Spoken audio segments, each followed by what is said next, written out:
It's fantasy check-in time for the San Antonio Spurs, a team that is struggling at the moment and a lot of blowouts coming their way, and that is impacting their fantasy performance. LaMarcus Aldridge's efficiency numbers, which had struggled to begin the season, they are starting to return to where they were in previous seasons. He has cracked back inside the top 50. Do not expect him to be the guy that he was last season.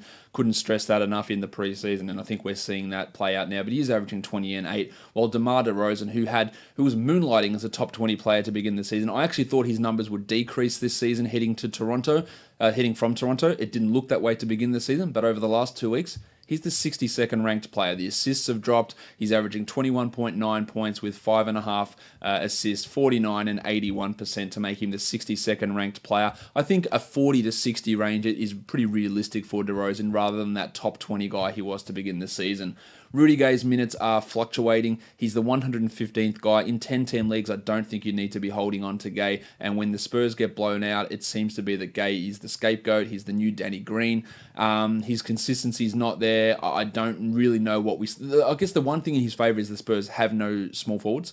And if they're unless they commit to those two-guard backcourts and push DeRozan there, it is going to cause issues for Gay. And I think he should be considered a guy that is trending downwards.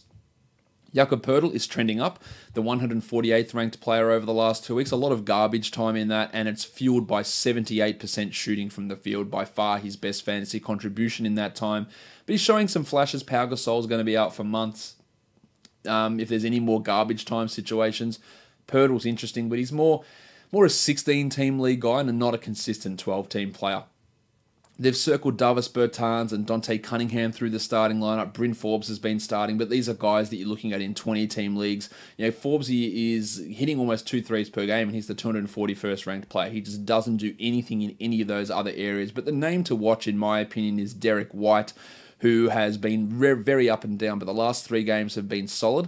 And I think that in 14-team leagues, I would go and add White, and in 12 teams, I'll just watch him for now. But I can see a scenario where he's playing 28 minutes a night consistently as he gets more confidence and the team gets more confidence in him, because we've seen those minutes push up the last 3 games, and then he would be a useful fantasy guy. The one thing that hasn't come from White yet are the blocks, which is something that he is able to do. So when that comes, the rankings will rise, I think, pretty significantly.